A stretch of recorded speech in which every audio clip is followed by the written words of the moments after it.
It's time for the Twin Sault's only local, regional, and national sports show. It's time for The Game on ESPN 1400. For the next 2 hours, we'll get an in-depth look at local sports in the Eastern Upper Peninsula and Algoma region, and hear from the coaches and players involved in the game. We'll also analyze the college and pro sports scene across the region and dive into the biggest national stories. Now, let's get to the game and join your host, Scott Nason.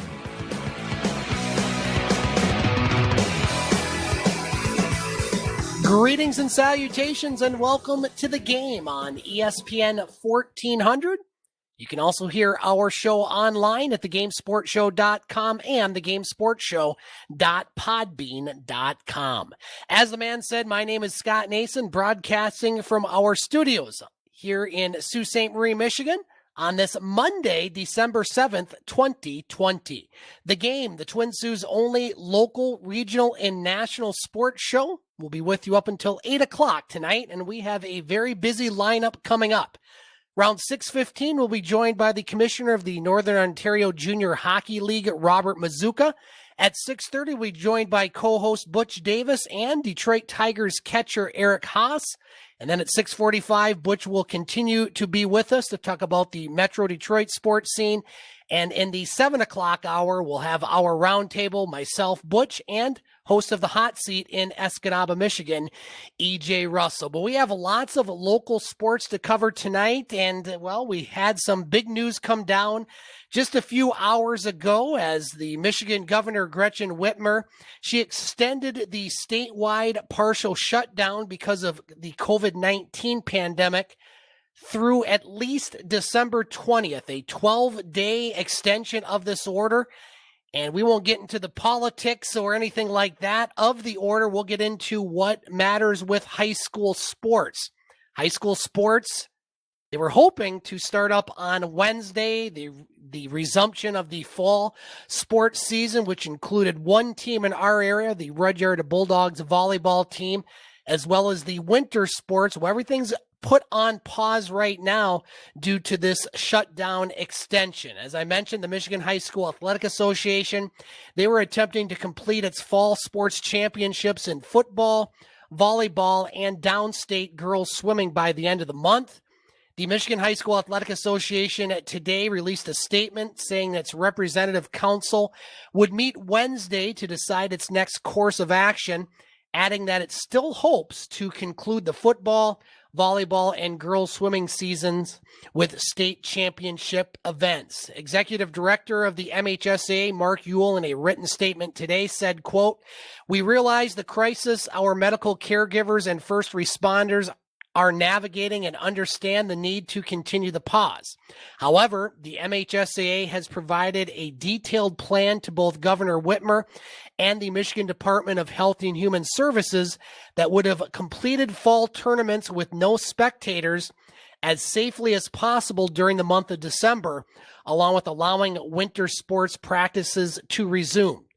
We are disappointed in today's announcement. We will continue to look forward as we remain committed to play three sports seasons to their conclusion.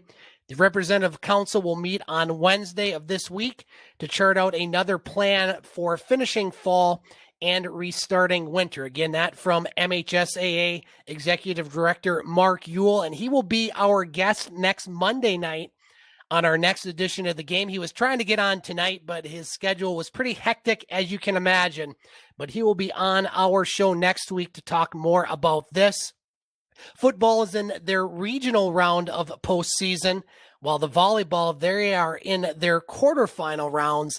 And again, this means that everything's going to be put on hold. And I had a chance to watch the entire press conference with Governor Whitmer and the DHS director, Mr. Gordon, and other health officials. And the way they made it sound, one, this extension likely will probably be extended a bit more into the holiday season unless there's a dramatic decrease in cases and positivity rates. But one of the questions asked was about high school sports, and both the governor and Mr. Gordon, they stressed that until high schools come back, doesn't look like sports are going to come back anytime soon. So I know there's a lot of disappointed athletes and coaches out there, but the health officials, the governor and such, have extended the pause, if you will, of, well, many things, including restaurants and schools and gatherings.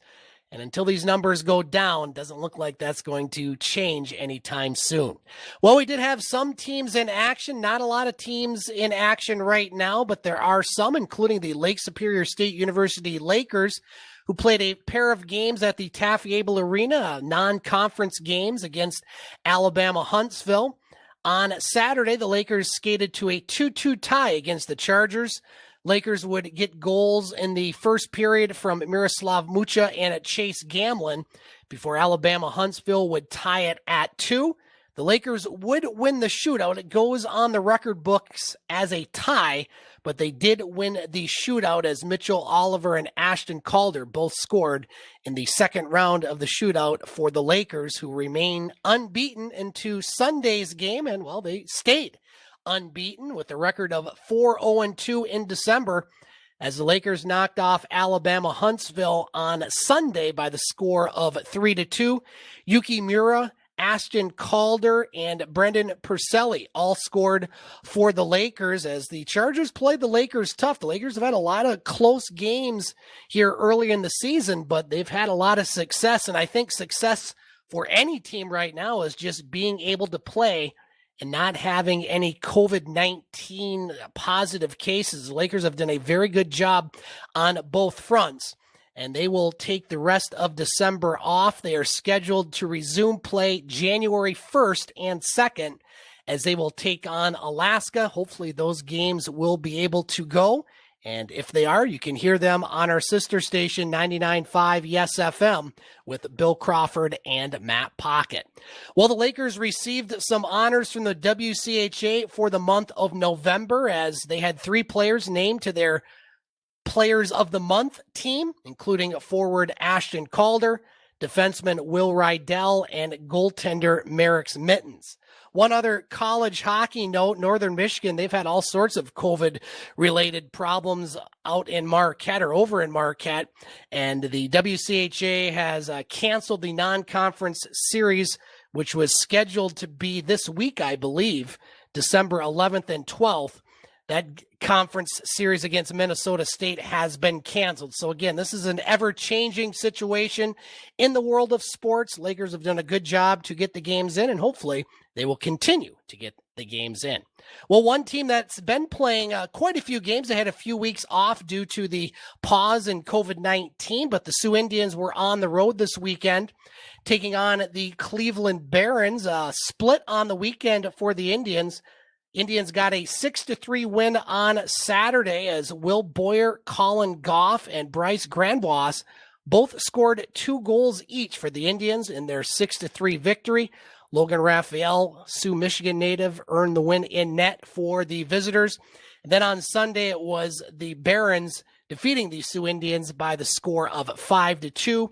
Robbie Zimmerman and Will Boyer had the goals for the Sioux Indians. Now, the Indians are scheduled to be back in action this upcoming weekend, where they will travel to Detroit to take on the Oakland Junior Grizzlies Friday night, and then Victory Honda on Saturday and Sunday. And we'll look to maybe get one of their coaches or a representative from the Sioux Indians on our show Monday night to talk more about that.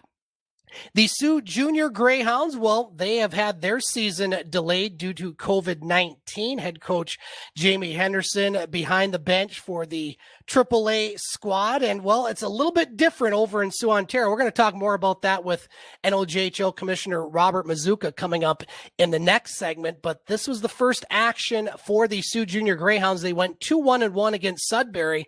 And both teams featured 22-player rosters split into 2 groups of 11 players, that being 10 skaters and a goalie each.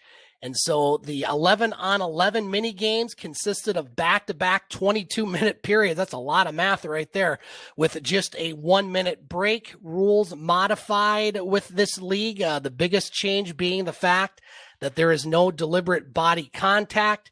The Junior Greyhounds won the opener by the score of 3-2. Adam Barone, Colby Fellinger, and Carolyn Mangone scored the goals for the Sioux Junior Greyhounds. The second game was a 4-4 draw. And then they had 2 other games that happened. It was the Sioux winning 4-3 as Noah Abelflan scored the winning goal for the Sioux, and then Sudbury won the final matchup by a 2-1 count.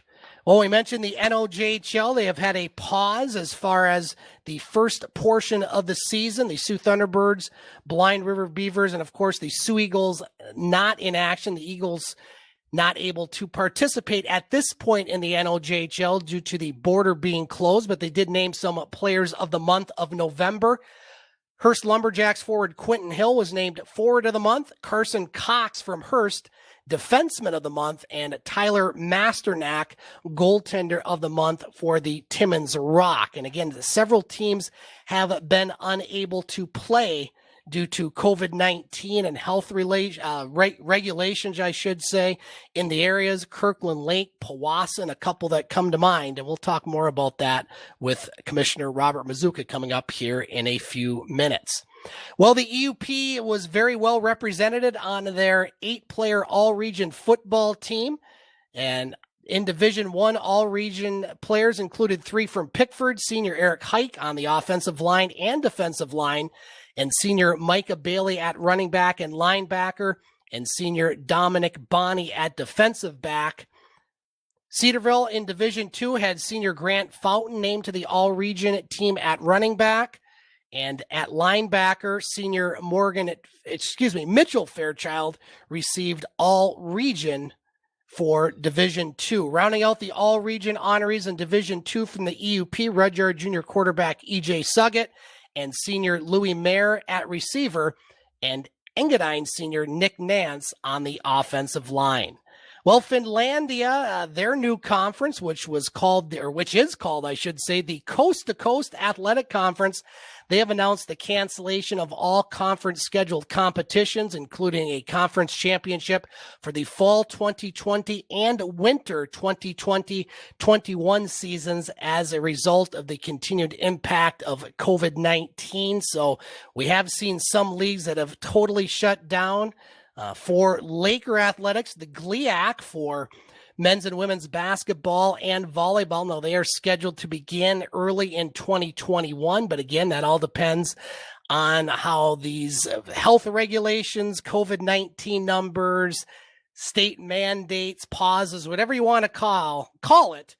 Still, things are up in the air. And we'll keep you up to date here on the game as best we can as far as the updates, and it's an ever-changing thing. I mean, things change from when I prepared this show Monday morning, this morning, up until now with Governor Whitmer's extension of the not a stay-at-home order, but the pause. And so we'll keep you up to date here on the game. We're going to take a break. We come back. We're hoping to be joined by Commissioner of the NOJHL, Robert Mazuka. He's been a very busy man as the NOJHL has returned to play. A bit of a pause over the last couple weeks, but they do have some games scheduled in December. So we're going to talk to him about how the league is trying to navigate through this pandemic, what the future holds for the Sioux Thunderbirds, the Blind River Beavers, and of course, the team that we cover here on ESPN 1400, the Sioux Eagles, and much more. That's all coming up next on the Twin Sault's only local, regional, and national sports show, The Game, ESPN 1400. If you're looking for friendly, competent, caring insurance service for your home, auto, business, or farm in the Eastern Upper Peninsula, see the folks at Don Wilson Insurance at 110 Dawson Street in the Sioux today. Don Wilson Insurance has worked with Fremont Insurance of Michigan for the past 20 years, and Fremont's been providing the finest coverage in the state of Michigan since 1876. For competitive rates on all your insurables, see the friendly staff at Don Wilson Insurance and Fremont, serving the EUP since 1999. Don Wilson Insurance and Fremont, big fans of Lake Superior State University and the Lakers. Looking for a good pre-owned car, SUV, or truck to get you through the coming winter? See the great selection of used vehicles on the lot now at Soo Motors. More than 25 SUVs and 20 or more cars and trucks are available for the huge year-end savings program. Lots of Escapes priced to sell, Explorers, Edges, F-150s, and there are 9 sedans on the lot. If you want new wheels this winter, see the sales staff at Soo Motors today. Soo Motors on 3 Mile across from Walmart in the Michigan Sioux. Hi, this is Scott from Parker Ace Hardware. At Ace, we make painting a simple pleasure. Ask one of our friendly, knowledgeable Ace associates about our Ace foil paint. a high-quality paint at a price you'll love. You'll find Ace Royal paint starting at an everyday low price of just $19.99 a gallon.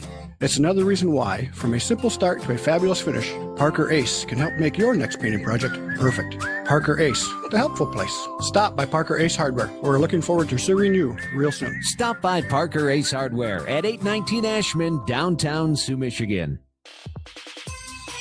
The holidays are the most joyous time of the year. They're also the most expensive. But with a little help from Soo Co-op Credit Union, you can be prepared. Talk to us about a holiday loan. Borrow from $1,000 to $5,000 for up to 12 months for as low as 4.178% APR. Our holiday loan rates are more affordable than in-store credit cards as well as other credit cards. Apply online at SooCoop.com. Some restrictions do apply. Equal opportunity lender.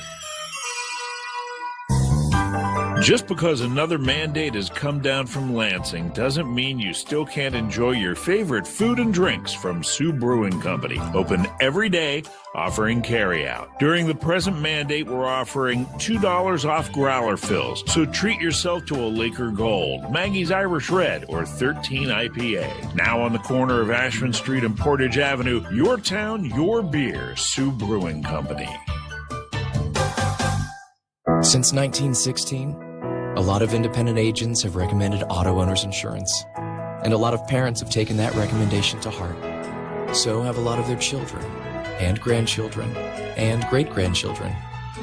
As we celebrate our first 100 years, Auto Owners Insurance thanks all those who have put their trust in us, and all the generations who will. Visit Madigan Pingator Insurance Services today on Water Street in Soo, Michigan, or at MadiganPingator.com. Is your furnace old? You could be dealing with a low-efficiency furnace costing you hundreds of dollars a year. The experts at Albert Heating and Cooling can help you with a new high-efficiency Bryant furnace. On sale now till the end of February. With your new furnace, you can buy an extended 10-year labor warranty for only $99. Start saving today with a new furnace and sleep soundly knowing you have no worries. Go online at albertheating.com or stop in at 3147 South M129, just south of 3 Mile Road today. Bryant, whatever it takes. Boss has your back when the weather turns white, in light of day and dark of night, when winter shuts down work and schools. Come with resolve and powerful tools. Endure through every push, salt, and stack, until your streets are back to black. Gaylor Thompson Sales and Service, your boss dealer, just off exit 373, Rudyard, Michigan. You can catch podcasts of the game at thegamesportshow.com. Now let's get back to it with Scott Nason here on ESPN 1400.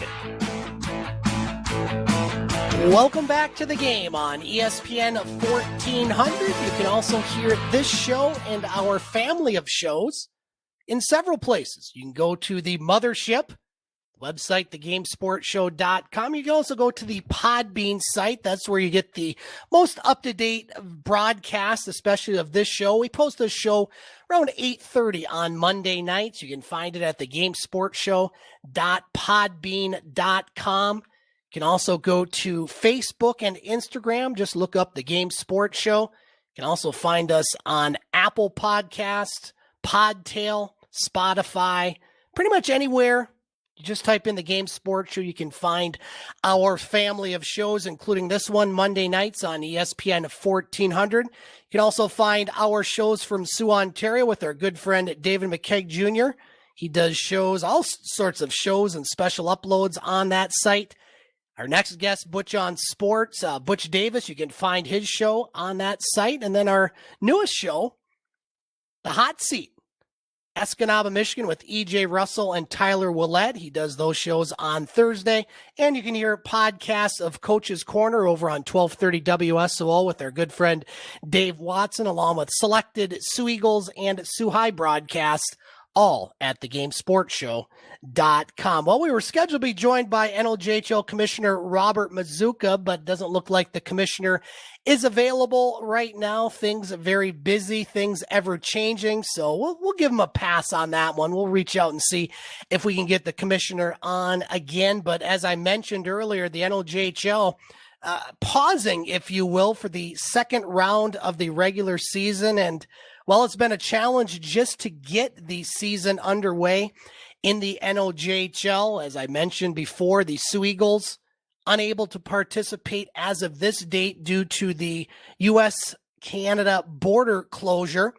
Eagles have had a few games under their belt, but they haven't played as of late. We reached out to see if we could get any guests on this broadcast, unable to do so at this time, but hopefully we'll get some guests here over the next few weeks. But the Sioux Thunderbirds and Blind River Beavers, they've been able to play, I believe, 6 total games, 4 regular season games. And well, right now, it's planning that is the most difficult thing trying to run any league or sports organization. And according to media reports in Sudbury, Commissioner Robert Mazuka is hoping the next few weeks will provide manageable through the cooperation of league and team officials, along with municipalities and health units across northeastern Ontario. The first round of the regular season is in the books, and the league has announced some of its second round cohorts this past week.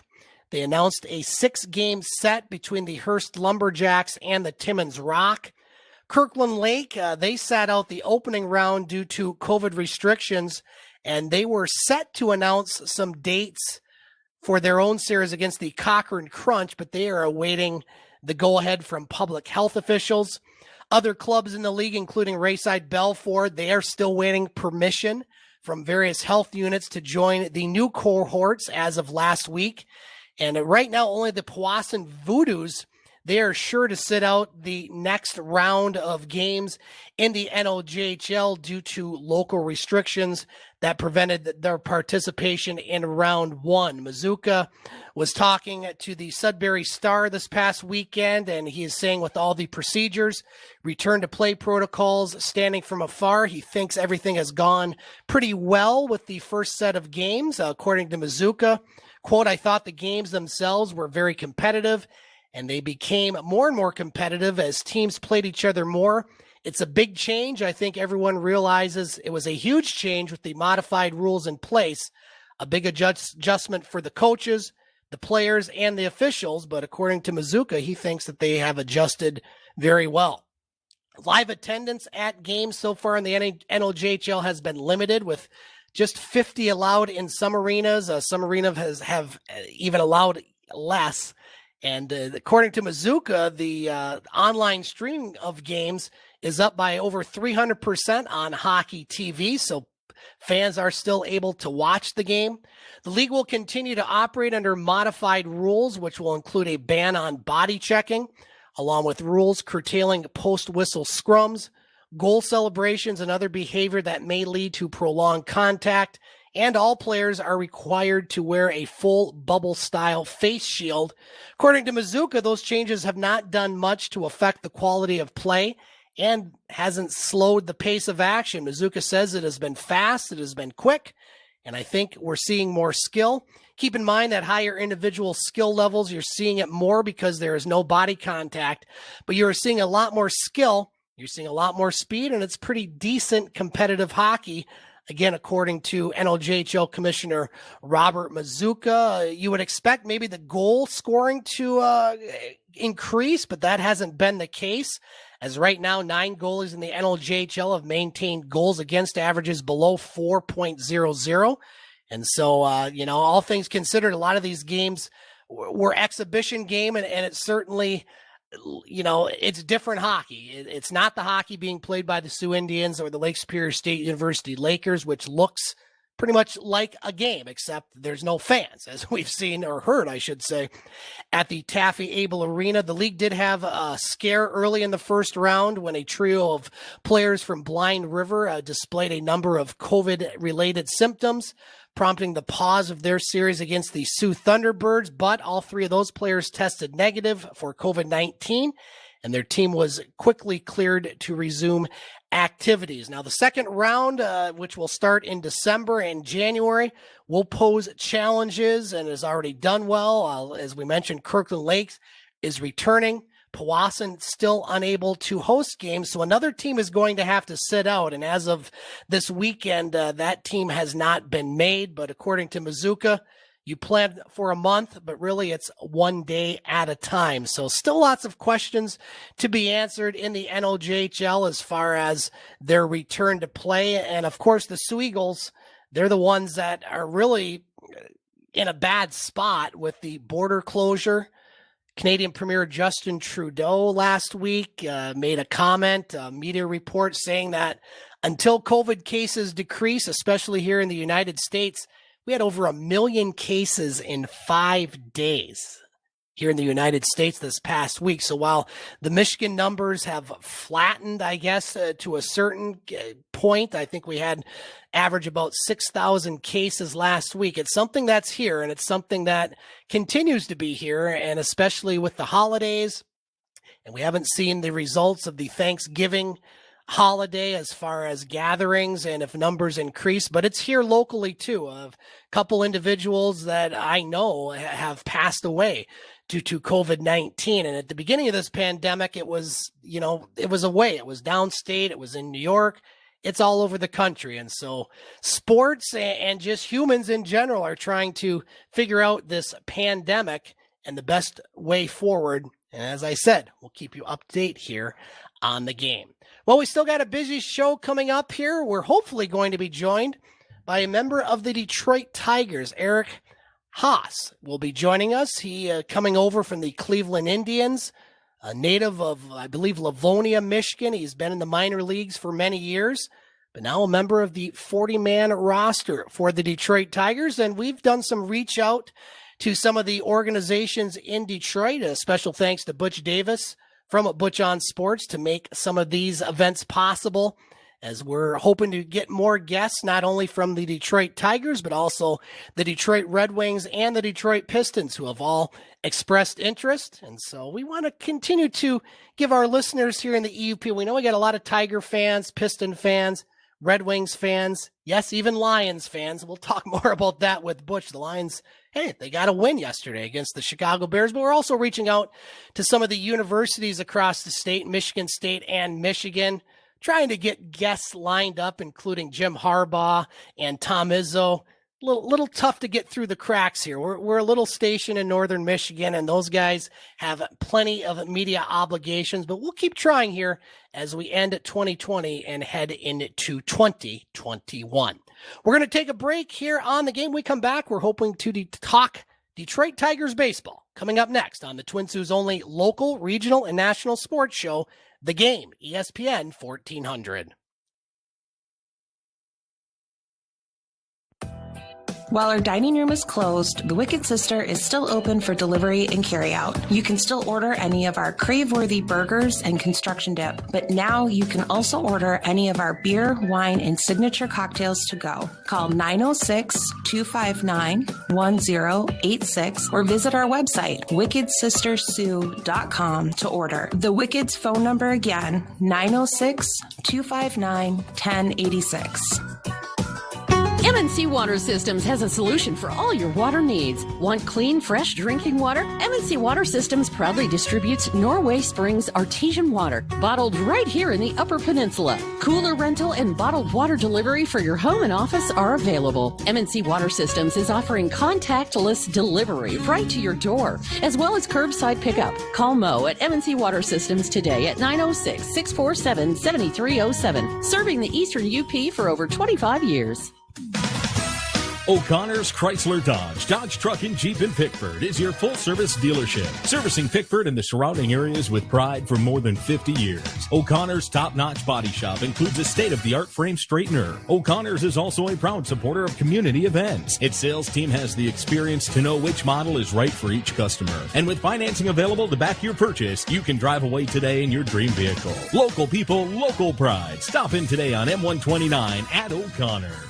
Buffalo Wild Wings wants to help you get through the work week. And Tuesdays and Thursdays might just be the worst days. That's why they've created Wing Tuesdays and Boneless Thursdays with a buy one, get one free offer. Let's crush this week together with Wing Tuesdays and Boneless Thursdays at the Sault Ste. Marie Buffalo Wild Wings. Now's the time to get a great deal on select Kubota subcompact and compact tractors at Skinner's of Pickford. Take on everything around the house, farm, and hunting camp with our reliable #1 selling tractors that are designed for easy operation and feature all the performance-matched attachments needed to tackle any job. Right now, get 0 down and 0% APR for 84 months, plus no payments for 90 days. Skinner's of Pickford, your tractor source in the north. Now through October 31st, see us or go to KubotaUSA.com for full details. When you're looking to score great pizza, make your play with your favorite hometown team at Guido's. Well known for their pizza, someone once said, You can't live on just pizza. Something they may not agree with at Guido's. You'll also love their pasta, salads,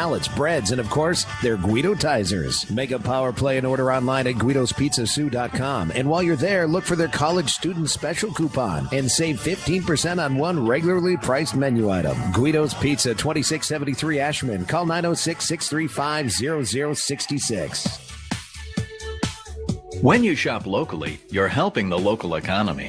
It's the same when you're a member of the credit union. We reinvest your money right here in town, so your investment becomes your neighbor's loan. You could say that around here, we know the neighborhood. Soo Co-op Credit Union, your credit union, federally insured by NCUA. Visit us online at SooCoop.com.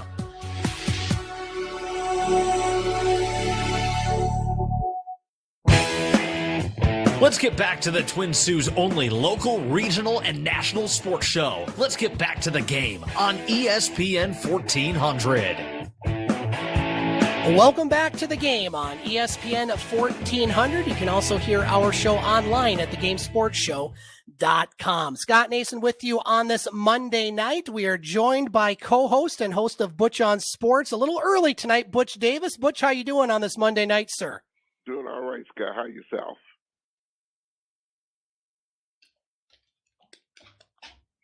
All right, and we also have a very special guest tonight, catcher for the Detroit Tigers, Eric Haase, joining us on the game. Eric, I appreciate you coming in, and thanks for joining us on the game.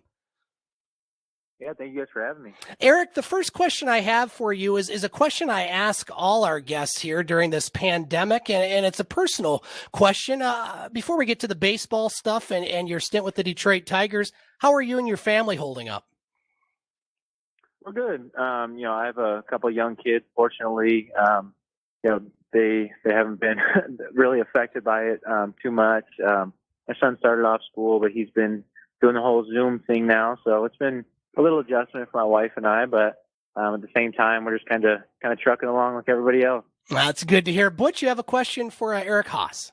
Yeah, Eric, I've seen you, not seen you actually because we weren't able to get in the locker rooms this particular, but I have seen you play, been down there in America covering the Tigers and whatnot. A question I got to ask you is, how excited was you when you became a Tiger coming from the Cleveland Indians? Oh, it was awesome. Growing up just down the street from the stadium was kind of surreal. I grew up going to so many games there. I went to games at Tiger Stadium and then was able to go right up when Comerica opened, and to be able to go back there this year kind of in strange circumstances. I got to work out there quite a bit during the little shutdown where we were in between spring trainings and things like that, but being able to debut there and just be there was pretty crazy. And Eric, you mentioned being from Detroit. You played high school baseball at Dearborn Divine Child and drafted in 2011. And it took you a few years to get to the major leagues. Plenty of life in the minor leagues. And the question I have for you is, when you got that first call up with Cleveland, just walk us through that moment. Lots of hard work got you to that point. Yeah, for sure. In my situation, I played mostly the left side of the infield, and then I caught a little bit here and there. But when Cleveland drafted me, they made it pretty clear that they only wanted me to catch, and that's where they saw a lot of my value. So I was basically trying to learn how to catch already at one of the highest levels in baseball. So it took me a few years to really understand the nuance and the different techniques and whatnot of being behind the plate. But after I kind of had a couple of years of catching, underneath my belt, it's just a matter of, what was my path to the big leagues. And, it took me obviously a couple more years than the normal path, but, once I got there, it's pretty surreal. Butch, you got the next question for Eric. Yeah, well, I'm gonna stay on tap there because you're from the same area I'm in. Really, there, I'm in Southgate here. You're where you're from there. Yeah, well, we probably visit the same holes. One day we'll talk about it there. But what when you was a Divine Child, where did you go from there? Did you play traveling ball? Did you float with the At-Ray League or something like that while you was in a particular city of Detroit or metropolitan area? So I did all the summer ball and whatnot when I wasn't playing at DC, but I grew up playing for a team called the Detroit Eagles from when I was, on and off from when I was 10 up through my early teens, and then I played for a couple different summer ball teams here and there, but DC was obviously a big staple. I learned a lot from Coach Tony DeMar over there at DC, and being able to take the draft right out of high school, I feel like it prepared me very well, just kind of on and off the field stuff. I feel like it made me a very mature person at an early age, where it's not always the case taking the draft out of high school. Eric Haase joining us on the game, catcher for the Detroit Tigers. And Eric, being a catcher, at what point in your youth baseball experience did you say, I want to be a catcher? Because I got to tell you, that is a tough position, one of the toughest positions, in my opinion, in any sport. At what point did you decide, you know what, I want to do this catching thing? Yeah, I mean, luckily for me, I've never really been a stranger to hard work. I've kind of always liked the allure of challenging myself and kind of being drawn to things that aren't easy. And, catching kind of seems to be at the pinnacle of that in professional sports. People are just hurling objects at you, and there's a lot going on, and you're involved in every single play. And like I said, early on in my career, as a professional, I really, took some licks, and, I was not, by any means, was not very good. And, to make the big leagues, being a catcher, just was pretty crazy with all the work that went into it. Butch, go ahead. That's a lot of work, boy. Thinking about what you're doing there, how prepared you ready for this season? It's going to be pretty doggone difficult with the things are going the way they're going there. But how are you doing? What are you doing to stay in shape now? Luckily for me, I'm still able to do all of my training. I work out at a place in Ypsilanti called Play at the Cage.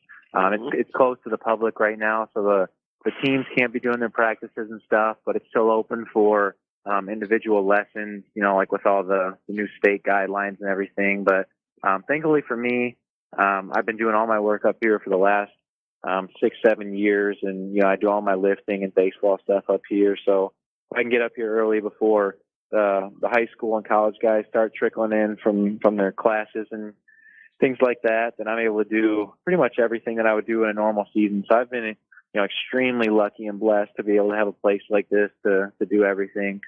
I mean, during the first lockdown after spring training, I know there were some guys who, were just struggling to find places to hit or places to throw, places to work out.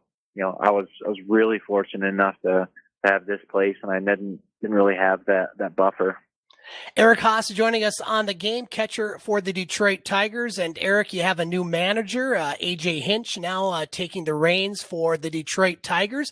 Have you had much of an opportunity to talk to him personally or as a team, or have you even met yet, I should say?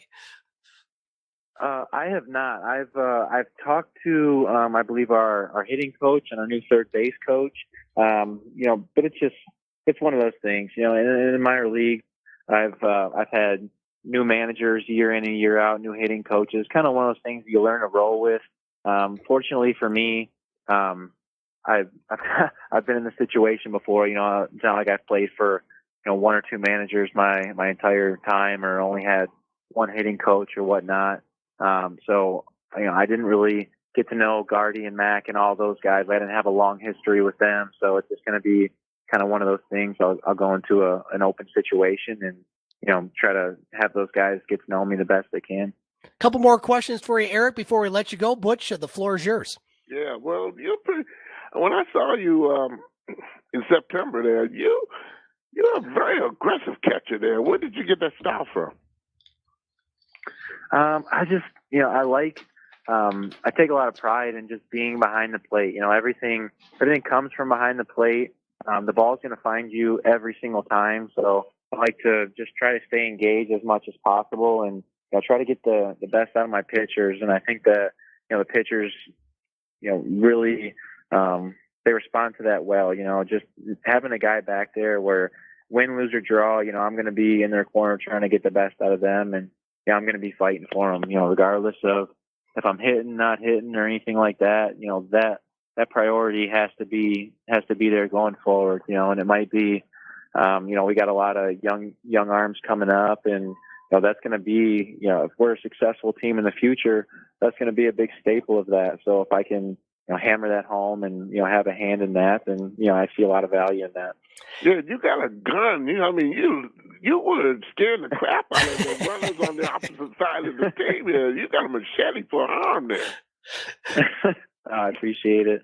Eric, it's been a thing that I think has always been an asset of mine is the last couple of years in the minor leagues. I've been able to throw the ball pretty well, and that's just another testament to my pitchers. They realize the importance of controlling the running game, and if I can do my part to cut down runners, then I'll do it. Eric, final question for me here. Looking at the 2021 Detroit Tigers, you mentioned lots of youth on the team, especially young pitchers. What are your personal expectations for the upcoming season, and as well as the team's expectations? Yeah, it's hard to say with a new manager, like you said. I'm really curious to see what kind of atmosphere that AJ brings into the clubhouse. I've played with and talked to quite a few guys who had him at Houston. They all seem to have nothing but great things to say about him. He has that winning pedigree, and I'm excited to kind of get in there, see how he runs the place, and I think that we'll get along great. He's had his fair share of being a starter and a backup catcher, and bouncing around and doing all that, and I think we have a lot in common in that aspect. And I think that we see the game pretty similar ways. I'm excited to play for him. Butch, we'll give you the final question for Eric Haase. I don't know. I like what you do, Eric, here. I hope you keep on doing it. Any expectations for this upcoming season? Not that I can think of that come to mind, but I'd really like to get a chance to stay with the team for a good bit at the major league level, and just prove day in and day out that I feel like I have a lot of value to bring to a team, and it doesn't it's not always going to show up in a batting average or how many homers you hit or anything. But like I said, if we're going to be winning baseball games going forward, our young group of pitchers, and that's going to be our way through it. So if I can really help those guys kind of come into their own and be as comfortable as possible, get those guys through their first full real seasons, and to do it healthy and to be putting up good numbers, then that's where I'm going to see a lot of value. Detroit Tigers catcher Eric Haase joining us on the game. Eric, really appreciate you coming on. Have a great holiday season, and certainly looking forward to seeing you and the Detroit Tigers playing in 2021. Thanks for joining us on the game tonight. Yes, sir. Thank you, guys. Appreciate it. Yeah, stay safe, Eric. Absolutely. Absolutely. We're going to take a break. When we come back, Butch and I will continue the Metro Detroit Sports Talk, all coming up next on the Twin Sault's only local, regional, and national sports show, The Game, ESPN 1400. Everybody knows that H&R Block is the premier tax preparation group in the nation. But did you know that H&R Block offers year-round bookkeeping and business services that will help your small business cut costs, make profits, and streamline the business end of operations? From payroll and bookkeeping to expert tax prep and advice. See the friendly folks at H&R Block on I-75 Business Spur in the Michigan Soo. Call 635-5970. Put H&R Block to work on your small business. You'll be glad you did. H&R Block wishes the Hockey Lakers success. I know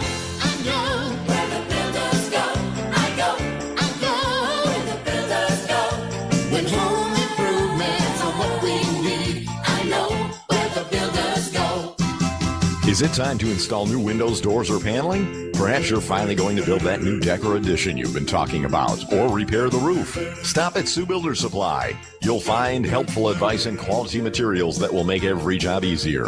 Whether you're ready to paint, insulate, install new windows, or kitchen cabinets, the team at Soo Builder Supply will make the task less daunting by coaching you with great how-to tips. When there's a building or remodeling project in store, make your first stop Soo Builder Supply. You'll receive the best building materials and hardware and great project advice every time. Soo Builder Supply, helping you make your building and remodeling projects a reality. On Johnston by the Bridge in Soo, Michigan.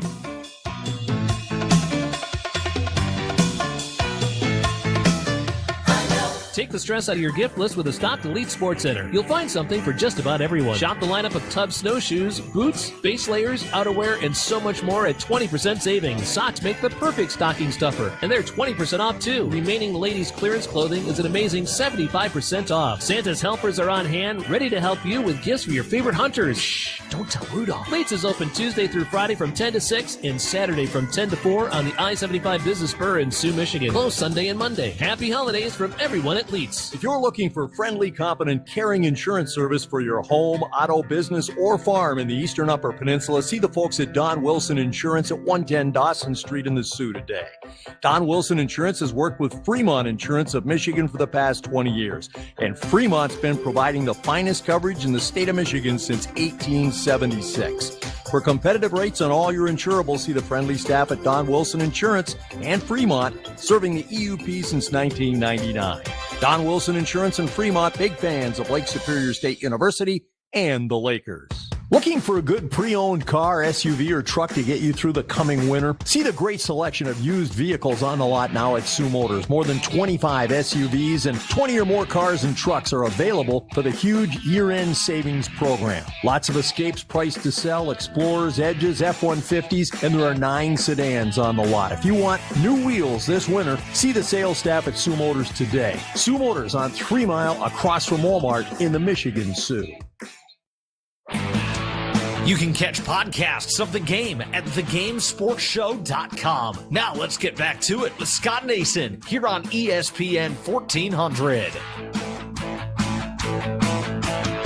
6:47 on the game, ESPN 1400. Scott Nason with you. We're continued to be joined by co-host and host of his own show, Butch on Sports, which you can find on his podcast page at Simply Butch 2. That's TOO.podomatic.com, or you can find him on our family of shows, thegamesportshow.com. Butch Davis still with us tonight. Butch, how you doing once again on this Monday night?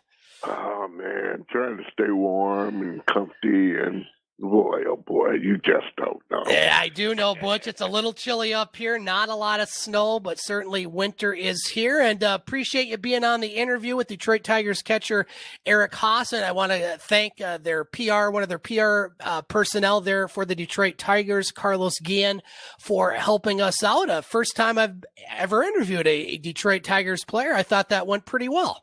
Yeah, we went and talked about him the other day there, but they give him a bigger role. Carlos is normally the guy, the big man for the Winter League and also the Caribbean League and whatnot there for the Detroit Tigers looking out. He also, we would see him many times as a translator in the locker room, with the Spanish-speaking players. And, right. And there, so we have met before there and got some laughs. And of course, we know that he's also the son of Carlos Guillen, right? Who we know for the Detroit Tigers. Absolutely. Yeah, and I know he's a laugh. Yes.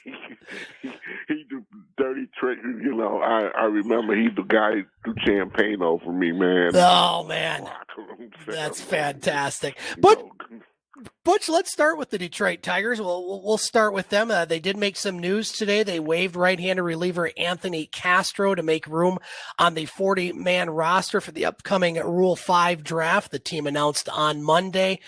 Again, the Tigers, we talked about it with Eric, a young team, a team with a new manager. What other items from the Detroit Tigers have you found over this past week?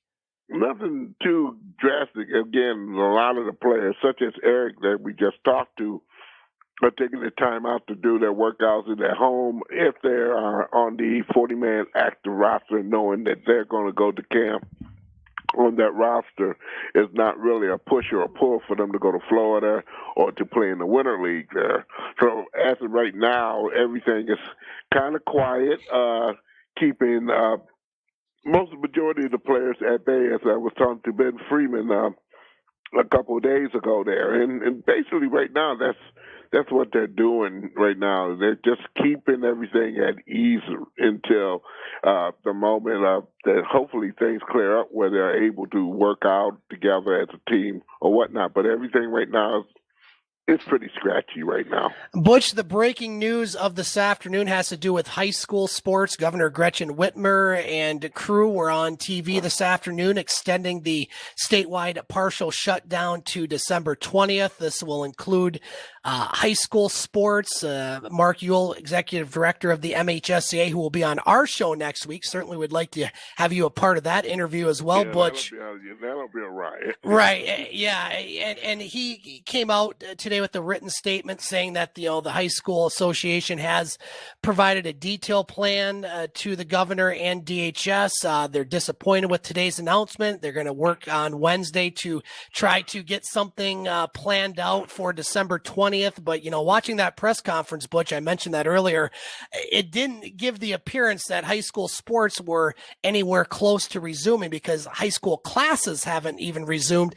And I would expect, and they kind of alluded to it in the press conference, that it's a 12-day extension. But, with the holidays and Christmas, I can't imagine anything's going to happen in December. Well, you're a very good observer. Thank you.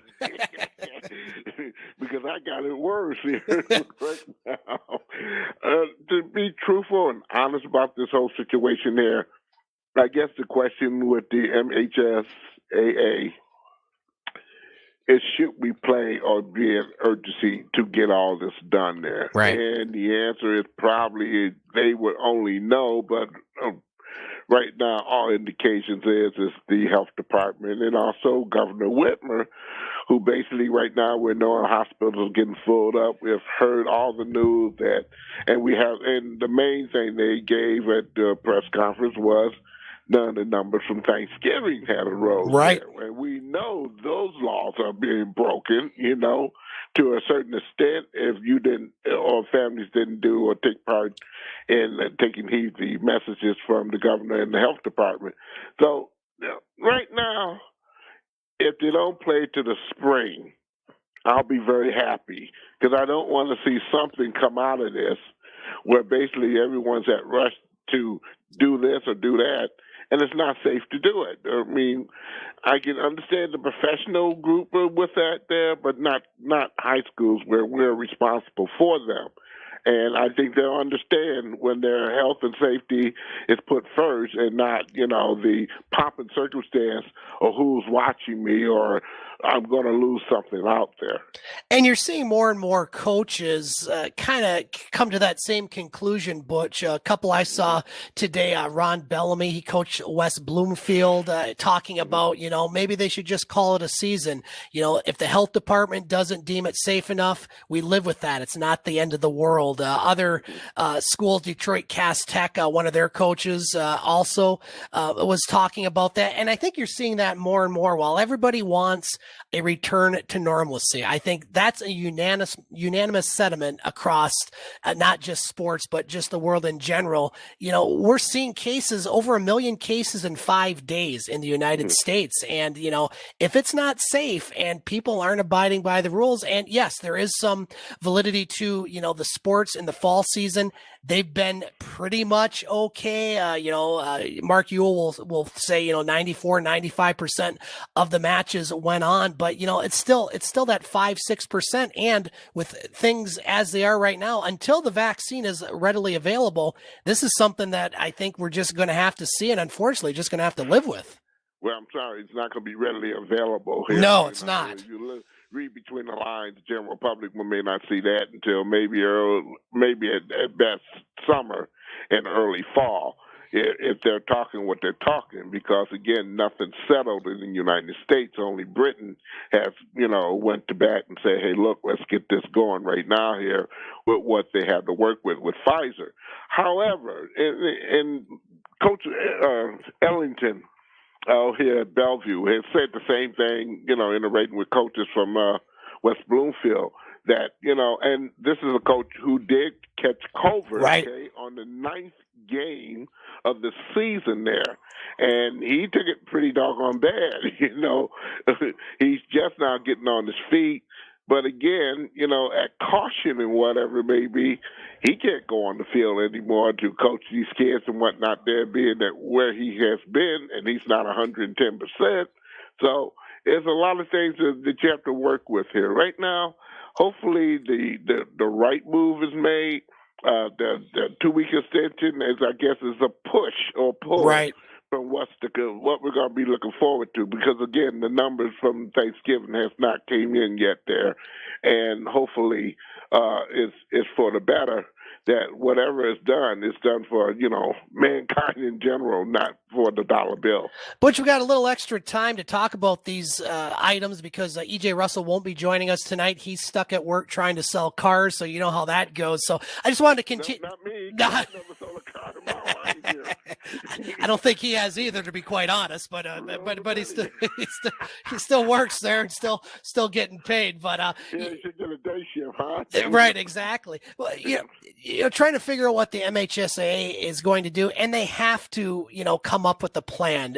Say, December 20th, schools are back in session and such. You get into the point with the football playoffs where say you play as early as January. Well, that cuts into the winter sports season because then that season's going to have to be extended. I mean, practical wise, it's just pretty tough for the MHSAA. And I certainly wouldn't want to be in a position like Mark Ewell or, the people that are planning out this because, on paper it may work out, but in reality, I have a hard time seeing how this is going to work.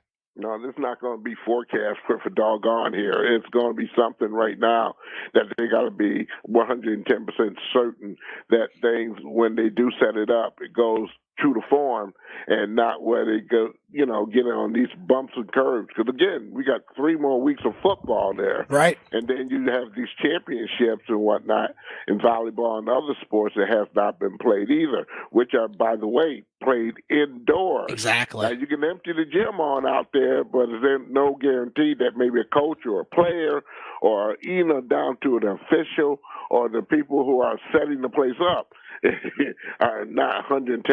I mean, what do you do? Do you test everyone before who's going to be in part of these particular situations there? It hasn't been done. I've not known one high school team where they got to stand in line and take tests and whatnot every week like the professional teams and the college teams are getting there to constantly check them and test them and whatnot there.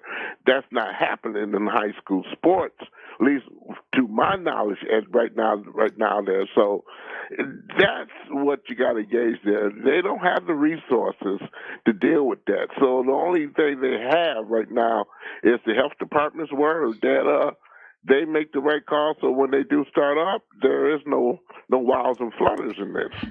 Butch, we're going to take our top of the hour break. When you and I come back, we have a lot more regional sports to talk about. We'll talk about the Detroit Lions, Pistons, Red Wings, Michigan State, Michigan, and then we'll head into our roundtable. All coming up on hour 2 of the Twin Sault's only local, regional, and national sports show, The Game, ESPN 1400. Hi, this is Scott from Parker Ace Hardware. At Ace, we make painting a simple pleasure. Ask one of our friendly, knowledgeable Ace associates about our Ace Royal Paint, a high-quality paint at a price you'll love. You'll find Ace Royal Paint starting at an everyday low price of just $19.99 a gallon. It's another reason why, from a simple start to a fabulous finish, Parker Ace can help make your next painting project perfect. Parker Ace, the helpful place. Stop by Parker Ace Hardware. We're looking forward to serving you real soon. Stop by Parker Ace Hardware at 819 Ashman, downtown Soo, Michigan. The holidays are the most joyous time of the year. They're also the most expensive. But with a little help from Soo Co-op Credit Union, you can be prepared. Talk to us about a holiday loan. Borrow from $1,000 to $5,000 for up to 12 months for as low as 4.178% APR. Our holiday loan rates are more affordable than in-store credit cards as well as other credit cards. Apply online at SooCoop.com. Some restrictions do apply. Equal opportunity lender. Just because another mandate has come down from Lansing doesn't mean you still can't enjoy your favorite food and drinks from Soo Brewing Company. Open every day, offering carryout. During the present mandate, we're offering $2 off growler fills. So treat yourself to a Laker Gold, Maggie's Irish Red, or 13 IPA. Now on the corner of Ashman Street and Portage Avenue, your town, your beer, Soo Brewing Company. Since 1916, a lot of independent agents have recommended auto owner's insurance, and a lot of parents have taken that recommendation to heart. So have a lot of their children, and grandchildren, and great-grandchildren. As we celebrate our first 100 years, Auto Owners Insurance thanks all those who have put their trust in us, and all the generations who will. Visit Madigan Pingator Insurance Services today on Water Street in Soo, Michigan, or at MadiganPingator.com. Let's get to the second half of the game here on ESPN 1400, WKNW, Sault Ste. Marie's sports leader. It's the Twin Sault's only local, regional, and national sports show. Now, here's Scott Nason. Welcome back to the game on ESPN 1400. You can also hear our show online at thegamesportshow.com and thegamesportshow.podbean.com. Scott Nason with you. Continue to be joined by co-host Butch Davis as we get into more of the Metro Detroit sports scene. And, well, Butch, the Detroit Lions with a big victory on Sunday, back in playoff contention after a comeback victory over the Chicago Bears by the score of 34-30. The first head coaching gig for interim coach Darrell Bevell. What did you think of the game and the Lions on Sunday? Thank the quarterback of the Chicago Bears for his contribution toward man and the city of Detroit, including Darrell Bevell, because he was going in the victory column as a loser. Yeah. First time, if it wasn't for that fumble, which, by the way, you probably won't see the majority of the Chicago coaching staff next year for that little bozo kind of move, because I can't understand with the running game that Chicago has. They didn't run the ball. Montgomery was tearing the crap out of the Lions there, and I don't know why he did not get the ball. Why was a throwing play put in sync where the Lions have a better opportunity of getting the ball there? But we saw what we saw. It was a crapshoot at best. The Lions won the game. I'll take a win any doggone day. Adrian Peterson, the Lions got to get some things together there. Number one, they got to run the ball more. If they want to protect Matthew Stafford and make the team a more, winning team or a chance to win, they got to do a lot better job with running the football there. The Lions on this particular day, got 270-something yards in the air. But again, how many times did Matthew Stafford have to throw the ball? There was just too much ridiculous in there. And they're lucky to have a game. Thank God for the defense. They played a shoddy game all the way through. But when it counted, they got things together. Romero, or Romeo, as I would call him there, he showed up when it mattered. He forced that key fumble. And by golly, things were right.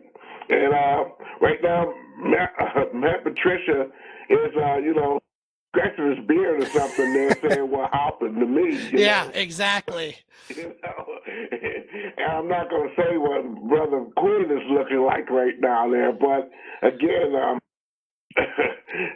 Sheila is looking like $1 million right now with that win with the Lions. And the nice thing about it is, although it's very doubtful, I'm not saying doubtful, I'm not going to say is out of the picture, but the Lions are still in the playoff picture.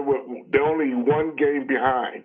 Yeah, and their next 4 games, Butch, including one you'll be covering Sunday at Ford Field against the Green Bay Packers. They also travel to Tennessee and then host Tampa and Minnesota. Good news, 3 of those 4 games are at home, but the bad news for the Lions, Butch, that hasn't seemed to matter. They don't seem to win much there anymore. No, they don't do a very good job of protecting the home turf there. That's something Darrell Bevels, if he wants to have a job with the Detroit Lions, he's going to have to accomplish that feat of going through the motions and making sure the team understand how important it is to protect your turf. The Lions have done a very, very poor job of doing that, from the defense all the way down to the offense. And whatever game plan those coaches put together, it has to be suited toward the personnel that they have, and using that personnel to its full advantage, using those doggone tools that particular player came in when they drafted them, instead of putting them in a position where they have to wait 2 or 3 years before they get proficient at it. That don't make no sense. He's going to simplify that defense there in order for that to function. He's going to have to get those cornerbacks to come to terms, and that they have to learn how to play a better man-to-man game, so when they do put a zone on, it's a lot more effective, and you can get those interceptions and those takeaways from that. Detroit Lions, as I mentioned, will host the Green Bay Packers on Sunday at Ford Field. Butch will be there covering it for our show, and you can hear it Sunday, starting with the pregame show, 11 a.m. over on our sister station, Oldies 93. Butch, last week I was pretty excited about my Michigan State Spartan football team after knocking off Northwestern, and you thought maybe, just maybe, going into Saturday's game against Ohio State, they might be able to recreate that magic. Ohio State minus a bunch of players on the offensive line. Unfortunately, they were not without their quarterback, Justin Fields, and he had a field day over the Spartans as Michigan State was thumped by Ohio State by the score of 52-12. Mel Tucker coached the Michigan State Spartans. Not very happy with the effort, but, you know, Ohio State certainly on a different level than Michigan State. Did you watch any of that game, and what are your thoughts? Yeah, I looked at the score and I turned the channel. You were smart. I should have done that. I'm just being honest, but what I did see was a very confused Michigan State team out there. Ohio State got back up. You put that in. They sure do.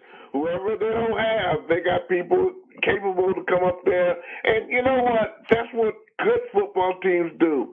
They next man up. They're ready to go. I want to show you that I'm just as capable of getting the job done. And by golly, Ohio State put a whooping on Michigan State this past Saturday.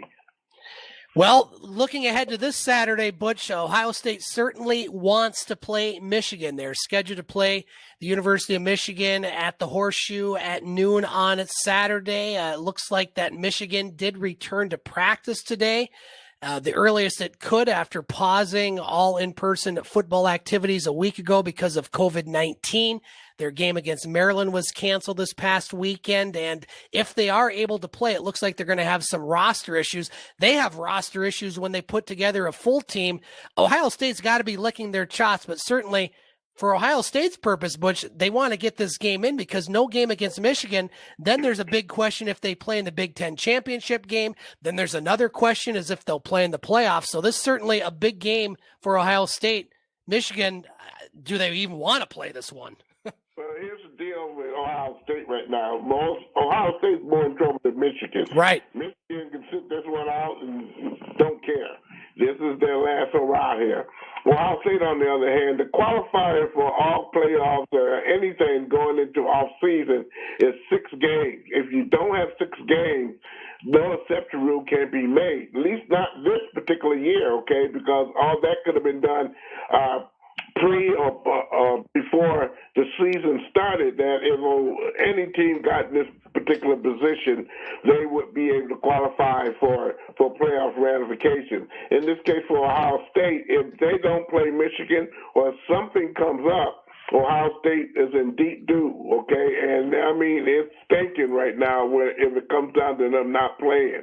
All indications that they're going to play. But, again, you better believe that the NCAA is going to be watching very closely at both rosters, making sure that every particular player, coaching staff, water boy, cheerleader, whoever's connected with this are tested on a daily basis to make sure everything is righteous on Saturday afternoon. National television is going to be there and everything else. That will be an egg in the face of the Big Ten and NCAA if something goes wrong because they omitted something. Did the Big Ten really get this wrong, Butch, in your opinion? Obviously, they were a little late to the game, and then they put in this, you have to play 6 games to be in the conference championship. Did the Big Ten really mess this up from the start? Well, it's not really the Big Ten on the 6-game deal there. The Big Ten messed up by not implementing in case of not able to make all games. That rule of the 6 games is NCAA. And that's to qualify for any playoffs or any championship games, you have to play at least 6 games or be a part of 6 games. So that was not on the Big Ten. The Big Ten messed up by not amending that rule to give it less games. And for instance, in the case of Ohio State, if they did not get this game in, they would still qualify. So that's a boo-boo on the Big Ten for not doing that there. So you got that partially right there. But the thing about it is with this particular setup here, we all know, myself personally, I thought it should not be in a season, okay? I thought things were just that bad and just that hardy that, with things going around, and these are teenagers and younger members of our society there, they're going to do things, if they can get away with it, and any college person would do there.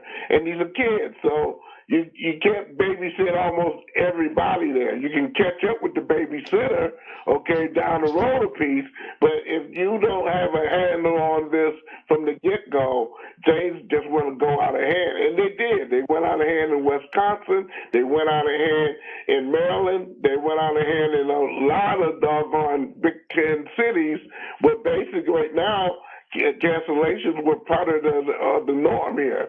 In this case, you feel bad for Ohio State if they don't get to play this game, but they're going to have to be on the up and up and keeping everybody right and being somewhat honest with the NCAA so everybody else is not affected. Butch, it's been a little easier for Michigan State fans with basketball. A week that was for Michigan State. They go and beat Duke, not in front of the Cameron Crazies, but at Duke, which is the first time that's ever happened for Coach Tom Izzo. U of D Mercy sure as heck gave them a game on Friday. Michigan State squeaks by there, and then they beat Western last night. Michigan's undefeated, so it's early, but right now Michigan State playing pretty decent basketball. The Horizon League is not a very bad league at all. Not at all. It's getting better and better every single year because there's more players now aware of those particular schools that are major schools, number one. And number two, they play major competition where they have never had a problem in suiting up for some of those particular games. And we could talk about Oakland and some other teams as well in the Horizon League. But, it's no surprise that Michigan State was going to get a ride with a team that's from Michigan or down the road piece in Detroit that's giving them the up and up. And, let's give UD some credit, too. They got some talent on there. If they can be very competitive in the Horizon League, we should see some improvements with that particular team as well. But as far as Michigan State's concerned, they look very well unbeatable right now for the talent they got. I would hate to see them do the Big Ten season. They got to play a Big Ten team, because they're gonna mess up some people's minds if they're at full strength and everything is done properly with them. Butch, let's take a break. We come back, we'll continue the regional sports talk. We'll talk about the Detroit Pistons, training camp beginning for the Pistons, Detroit Red Wings, still some questions with the NHL on their return to play, and more. All coming up next on the Twin Sault's only local, regional, and national sports show, The Game, ESPN 1400. Is your furnace old? You could be dealing with a low-efficiency furnace costing you hundreds of dollars a year. The experts at Albert Heating and Cooling can help you with a new high-efficiency Bryant furnace. On sale now till the end of February. With your new furnace, you can buy an extended 10-year labor warranty for only $99. Start saving today with a new furnace and sleep soundly knowing you have no worries. Go online at albertheating.com or stop in at 3147 South M129 just south of 3 Mile Road today. Bryant, whatever it takes. Boss has your back when the weather turns white in light of day and dark of night. When winter shuts down work and schools, come with resolve and powerful tools. Endure through every push, salt, and stack until your streets are back to black. Gaylor Thompson Sales and Service, your boss dealer, just off exit 373, Rudyard, Michigan. While our dining room is closed, the Wicked Sister is still open for delivery and carryout. You can still order any of our crave-worthy burgers and construction dip, but now you can also order any of our beer, wine, and signature cocktails to go. Call 906-259-1086 or visit our website, wickedsistersoo.com, to order. The Wicked's phone number again, 906-259-1086. MNC Water Systems has a solution for all your water needs. Want clean, fresh drinking water? MNC Water Systems proudly distributes Norway Springs artesian water, bottled right here in the Upper Peninsula. Cooler rental and bottled water delivery for your home and office are available. MNC Water Systems is offering contactless delivery right to your door, as well as curbside pickup. Call Mo at MNC Water Systems today at 906-647-7307, serving the Eastern UP for over 25 years. O'Connor's Chrysler Dodge Truck and Jeep in Pickford is your full-service dealership, servicing Pickford and the surrounding areas with pride for more than 50 years. O'Connor's top-notch body shop includes a state-of-the-art frame straightener. O'Connor's is also a proud supporter of community events. Its sales team has the experience to know which model is right for each customer. And with financing available to back your purchase, you can drive away today in your dream vehicle. Local people, local pride. Stop in today on M129 at O'Connor. Let's get back to the Twin Sault's only local, regional, and national sports show. Let's get back to the game on ESPN 1400. 7:16 on the game, ESPN 1400. Scott Nason with you on this Monday night. We're trying to get reconnected with Butch Davis from Butch on Sports to continue our regional sports talk. Unfortunately, tonight, E.J. Russell, who normally joins us on the roundtable, unable to join us tonight due to some work commitments, but you can hear his show, The Hot Seat, from Escanaba, Michigan, on our website, thegamesportshow.com and thegamesportshow.podbean.com. Brand new edition on Thursday night. And our good friend David McCaig Jr., who hoping to be joined next week on the show. He also has some shows from Soo, Ontario, where they talk about local, regional, and national sports, including the NFL. Lots of good talk on their segment In the Pocket. And you can find all those shows at thegamesportshow.com and thegamesportshow.podbean.com. NFL football, yes, normally we're talking about the Monday night football game that will be kicking off. Well, there is one that will be kicking off here later on, but we also have a game going on right now. Pittsburgh Steelers and the Washington football team almost got caught there on that one. Right now, the Steelers lead Washington by the score of 14-10. The Steelers looking to remain unbeaten on the season. And Washington, well, they want to keep pace with the New York Giants. How about the Giants? A few weeks ago, when they were 1-7, I made the comment that watch out for the Giants. They potentially could get back in this race, and they have. They've won 4 straight, including a big win at Seattle yesterday. I don't think anybody saw that, as Danny Dimes, Daniel Jones, not in the lineup, and he was replaced by Colt McCoy, and Colt McCoy led the Giants to the victory. We continue our regional sports talk with Butch Davis. And Butch, let's move on to the Detroit Pistons. The Pistons will be in preseason action Friday night at Little Caesars Arena as they will take on the New York Knicks. But the Pistons have started their training camp. Lots of new faces. Butch, what can you tell us about the Pistons? Well, so far so good. The Pistons right now, there's been no cancellation from the NBA or anybody of that nature with the Detroit Pistons giving us any word that they will not be playing that game. So right now they'll be on. However, it will be no fans invited there. And from my knowledge as well, it'll be a limited amount of officials there as well as they're giving the old hee-ho to some scouts or whatnot who normally would venture these particular games for, off-season trades or whatever they have to do there. But right now, other than signings or basically right now looking at the two leaders, which will be Derrick Rose and the big fella there, they got 75% of the team right now are brand new players there. Wow. That is a huge, huge turnover from what they had last year. And there's no guarantee out of them 25 players that remain, maybe over half of them might be gone if these young players can show any spunk or any contingency in doing what they should be doing as per Coach Casey there. Detroit Red Wings, Butch, uncertain still with the NHL as far as when they are going to start their season. It looks like time has run out on the January 1st start date.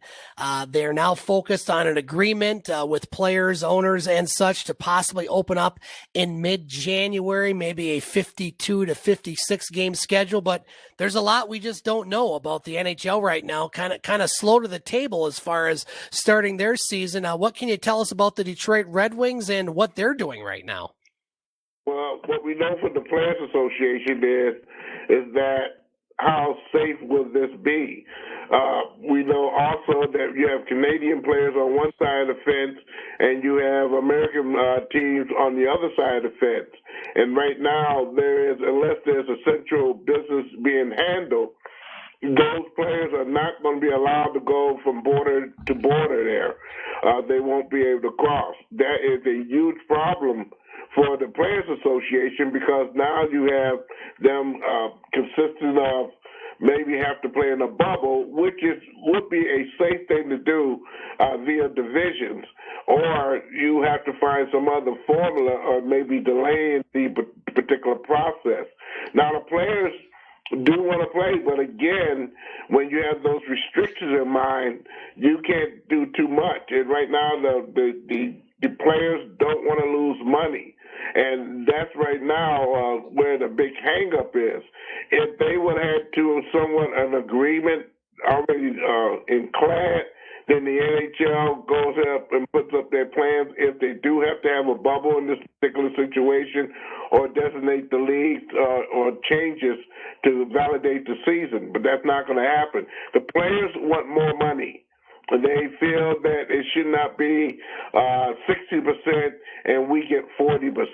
They want close to what the owners are getting, and I'm afraid, boys and girls, that's not going to happen when it comes down to the owners. So that's where we're at right now with the NHL. They can't practice. They can do workouts in their own private facilities or whatnot, and nothing can be done right now. Butch, let's move in to our round table for the rest of the show, just you and I tonight. And I'm going to throw out the first topic here. I mentioned just before we reestablished connection with you that there is a game going on right now in the NFL. Pittsburgh currently leading Washington by the score of 14-10. Later on tonight, Buffalo will take on San Francisco. And then another Tuesday night game, Baltimore will host the Dallas Cowboys. But the question for the round table is week 13 of the NFL. We talked about the Lions and Bears, but several other games, some interesting results, and always a wacky week in the NFL. What were some of the things that caught your attention on Sunday? Not too much. I was really, really busy on some other projects there. So NFL took a back seat. But what I did see the Kansas City game, and that was a pretty kind of stunning finish, as they would say again, with Mahomes. People are catching up with Kansas City, or else basically right now they're not playing the way they played last year.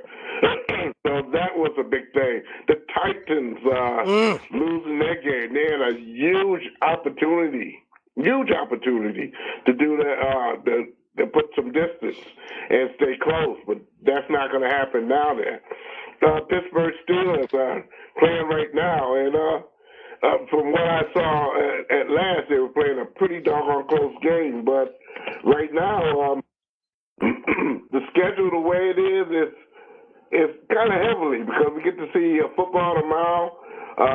Monday Night Football tonight will not only be played on ESPN, but it'll also be played on ABC. Oh, wow. So that's a doggone big change here. Happy days are here again, boys and girls. The original Monday Night Football on ABC here. So that's going to be cool. Everybody's getting in the ball game where they can make that extra money here because we just don't know. The Saturday games have been reconstructed personally there, but we'll go through that probably next week there because the changes are going to be into that particular situation. But right now, what I'm looking at as far as teams being qualified for the playoffs, normally right now we have some teams that are not going to fly by. The only thing we know is the Jets and the Jaguars right now are battling fists and nails for Trevor Lawrence. To get that first-round draft pick there. And I understand today that the Jets fired their defensive coach there, which should have been probably fired maybe 3 or 4 games ago, or maybe longer. And so it's a stunning week of just catching up with everything because everything's out of whack right now. Yeah, it sure is, Butch. Some of the games that I saw highlights of and wanted to talk about in the early games, you mentioned the Jets and Raiders. They were my eliminator pick on ESPN Blacksburg with Paul Van Wagner. So far, I've gotten every team right and took a bad defensive scheme from Greg Williams and a last-second heroic pass there by Mr. Carr for the Raiders to keep their playoff hopes alive. And I would imagine they'll be more firings in New York, not for the Giants, which we'll talk about in a moment, but for the New York Jets. New Orleans Saints, they continue just to go about their business. Taysom Hill, there were questions as far as if he could throw the ball. He certainly can. He can run the ball, and the Saints defense, I think, is the key to their success over the last few weeks. They knock off the Falcons 21-16. Tua back for the Miami Dolphins. Lots of dust-ups in those games. Some bad blood between Cincinnati and the Miami Dolphins. Miami, quietly going about their business at 8-4. They're in not just playoff contention, but division contention, especially if Buffalo, who I think could very well get upset by San Francisco in Glendale, Arizona. Again, the wacky 2020 that is. Cleveland, I think EJ's probably still hung over from that game. Maybe that's the reason he couldn't join us. As big win for Cleveland and just a tough situation for Tennessee defensively. No pass rush in that game. Baker Mayfield was able to, if you don't pressure him, he's a pretty darn good quarterback. And Cleveland at 9-3, they're probably not going to host a playoff game due to Pittsburgh probably taking that division, but certainly Cleveland 9-3. It's the first time they've been assured a winning season since 2007. In the late games, Butch, the LA Rams bounce back. Arizona seems to be on the slide. Kyler Murray, I think, is getting a little more figured out by defensive schemes, especially when you have the likes of Aaron Donald. And I still like the Rams in that division.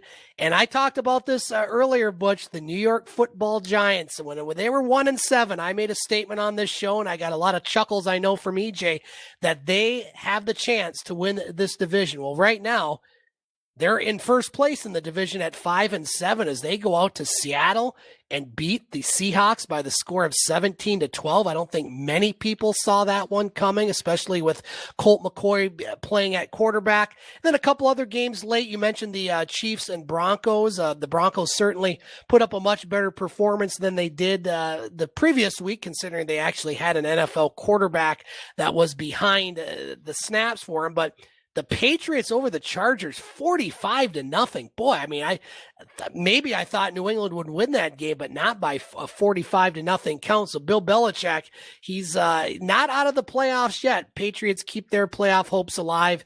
And finally, the last game, the Packers and Eagles. It wasn't the prettiest game for the Green Bay Packers, but boy, Philadelphia has all sorts of questions with Carson Wentz. He was benched in that game for Jalen Hurts.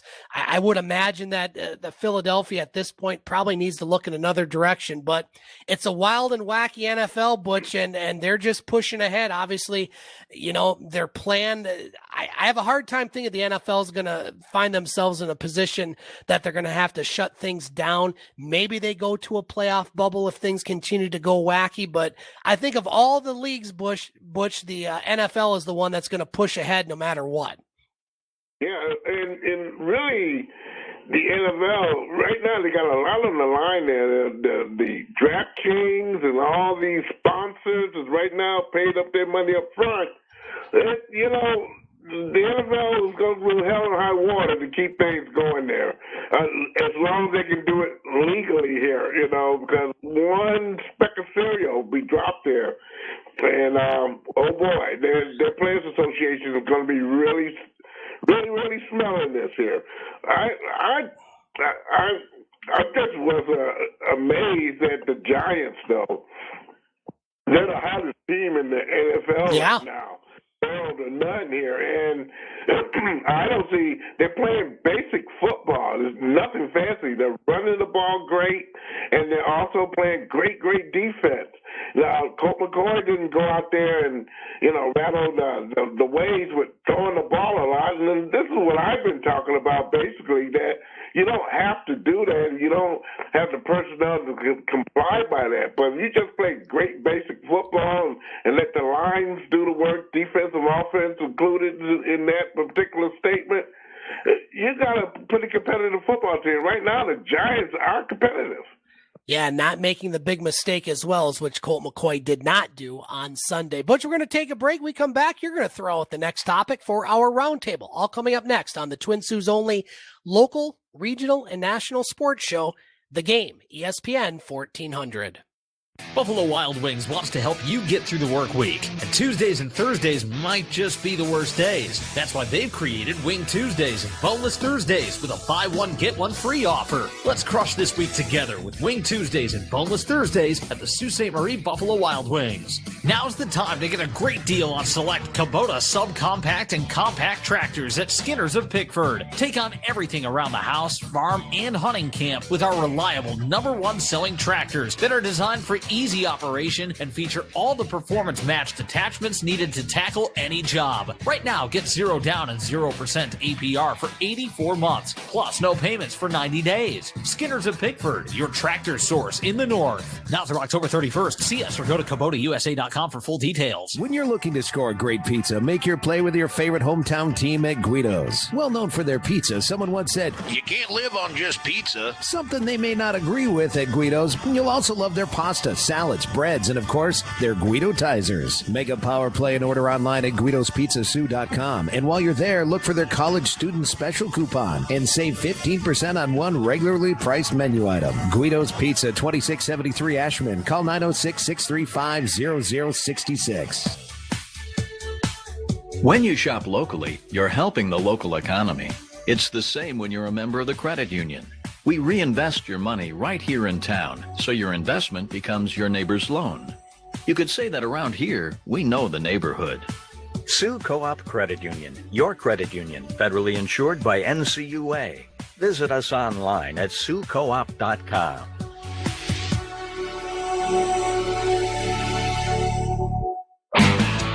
You can catch podcasts of the game at thegamesportshow.com. Now let's get back to it with Scott Nason here on ESPN 1400.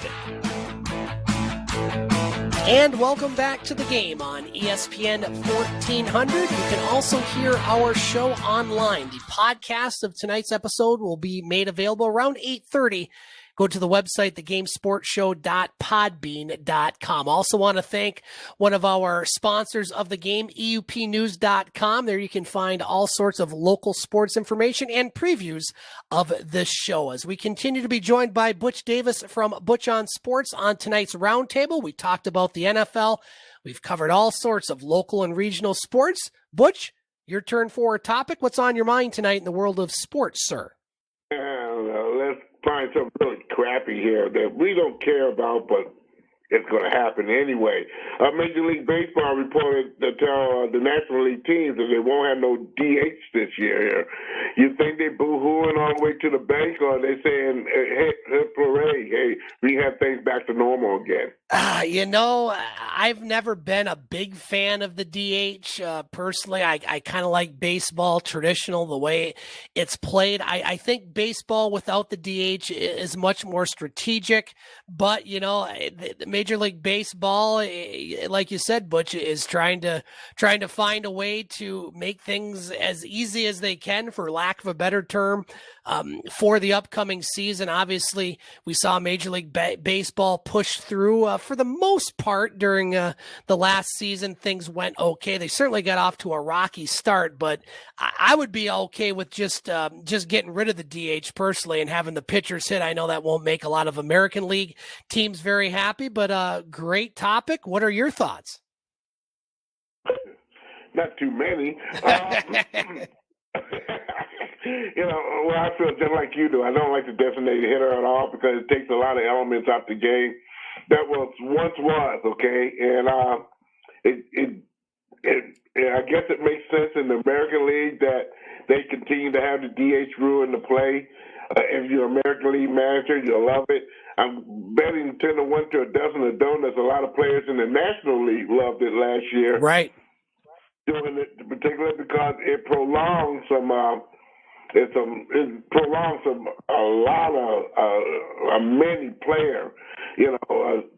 Carl Schwarber is one from the Cubs there. He got cut, but his hitting prowess has not ever been questioned there. So he's going to probably get to go to some team in the American League that basically features a designated hitter or a team that is in need of a designated hitter. So in that case, a lot of National Leagues are hip hooray for that. But I think the purists right now in the National League, they want to see that rule stricken off the books there, and they go back to the normal way of life where basically a manager has to think and use their head and use strategy in the game. Butch, that leads me to the next topic, kind of piggybacking off of this one. Baseball is called America's pastime, and for many years it was the number one sport in America. I mean, you go back to the glory days of the Yankees, and they were far and away, I think, America's pastime. It was the most popular sport in America. Now, I think most people would argue that the NFL has taken over that mantra.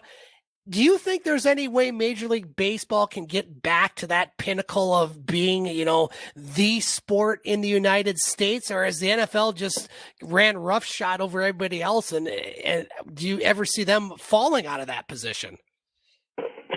That's a good question here.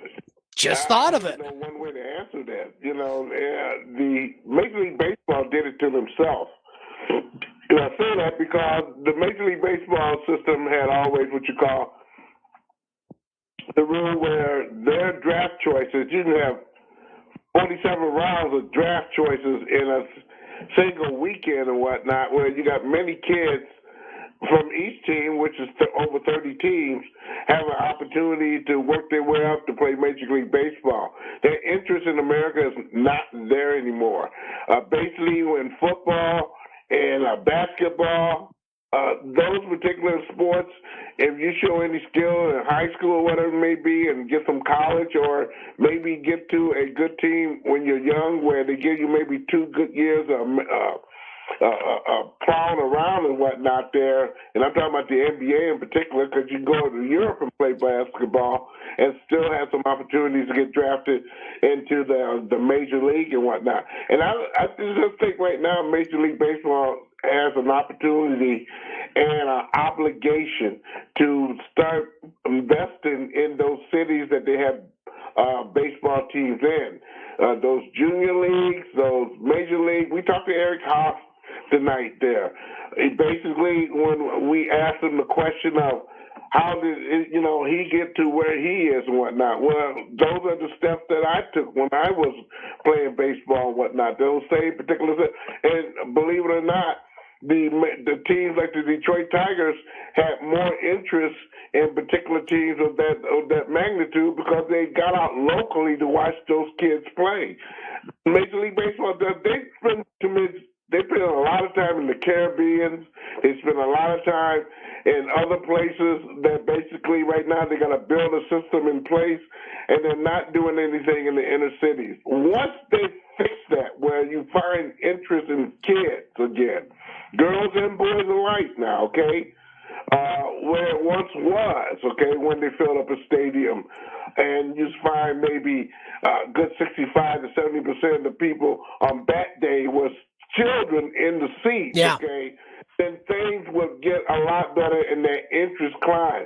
My interest in baseball came when I was a kid because not only I got to play the game, but we had a major league team that basically we had right in the city. And then also when you played the game, okay, you had an opportunity for Willie Horton stopping by, or Bill Freehand be on the sideline watching you play baseball.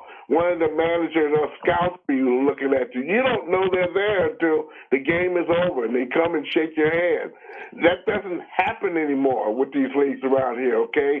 And I think right now Major League Baseball has an obligation to spend more money in the United States to develop baseball teams, baseball players alike, and get the Rudy Tooth back into the game again where these kids have an interest in watching on television. Also, not so much putting all the games on the cable network, but making it more available on the regular TV tonight there. Butch, and that's what I was actually just going to talk about. You know, I go back to my youth and watching the Detroit Tigers, and granted during that time was the 1980s and the World Series Championship of 1984, but I just remember looking so forward to seeing games on TV. And, you know, now every game is televised, and that's not necessarily a bad thing, but like you said, you know, having, you know, NBC's Game of the Week on Saturday when the Tigers were on there, that was a big event. When they were on the local WDIV, which was televised up here on 9 and 10. And then when we got Pass, you remember Pass?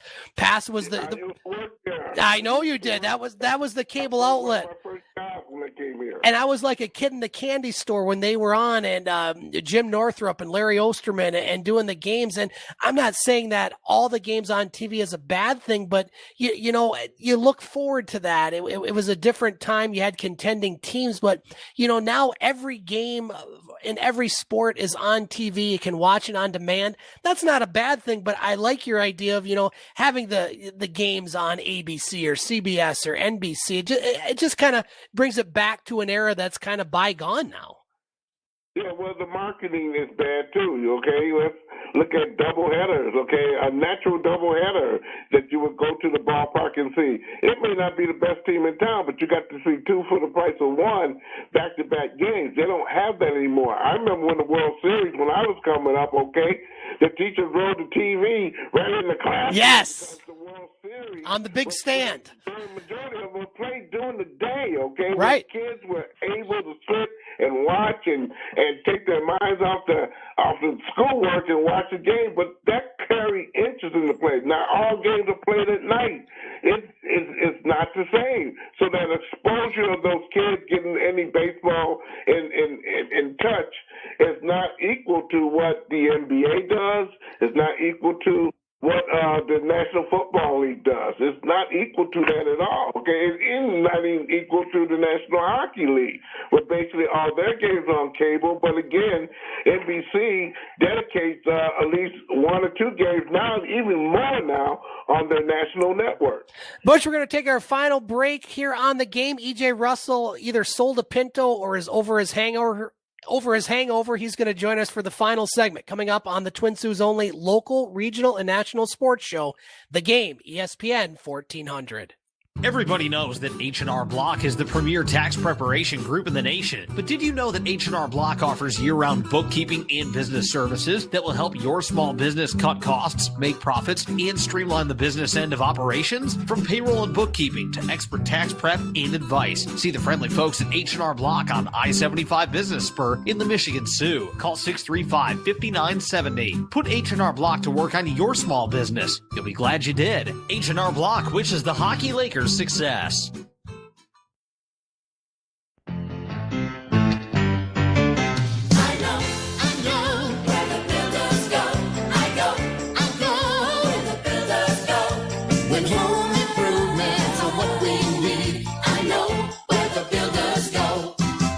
Is it time to install new windows, doors, or paneling? Perhaps you're finally going to build that new deck or addition you've been talking about, or repair the roof. Stop at Soo Builder Supply. You'll find helpful advice and quality materials that will make every job easier. Whether you're ready to paint, insulate, install new windows, or kitchen cabinets, the team at Soo Builder Supply will make the task less daunting by coaching you with great how-to tips. When there's a building or remodeling project in store, make your first stop Soo Builder Supply. You'll receive the best building materials and hardware and great project advice every time. Soo Builder Supply, helping you make your building and remodeling projects a reality. On Johnston by the Bridge in Soo, Michigan.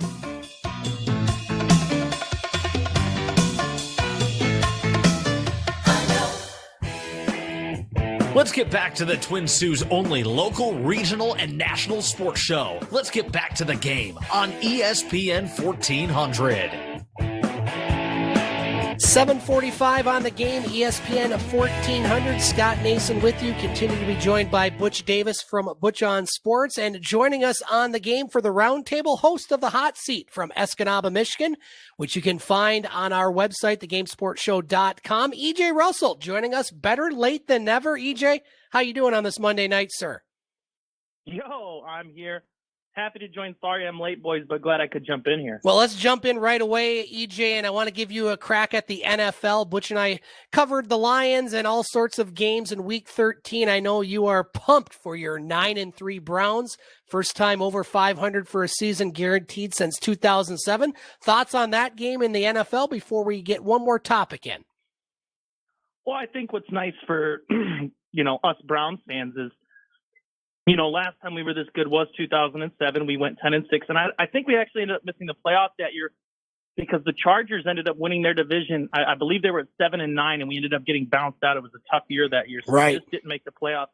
So our last playoff berth is 1994. Head coach at the time was Bill Belichick. So hopefully Kevin Stefanski and these Baker Mayfield / Nick Chubb / Jarvis Landry / Myles Garrett-led Browns can continue to put together a couple wins. Two more tough games. We got Pittsburgh and Baltimore one more time. The other game we should win. So Cleveland looks like they're going to be having their first playoff burst since 94. The two teams I want to give a lot of credit to yesterday. Number one, the New York Giants finding a way to beat the Seattle Seahawks. I've been saying it. They've had a lot of holes in that defense. For those that do listen to the hot seat, Tyler and I actually put the Seahawks on the hot seat not too long ago. Because they started off so hot and they've just been struggling. But you got to give the Giants credit there. The other team that I wanted to give a lot of credit to was New York Jets, almost finding a way to steal a win at home against the Raiders. I actually picked the Jets in that game. I just thought it was a good opportunity for a team coming from the West to come in and New York find a way to win a game at home. But they just couldn't find a way to get that done. New England Patriots just blew out.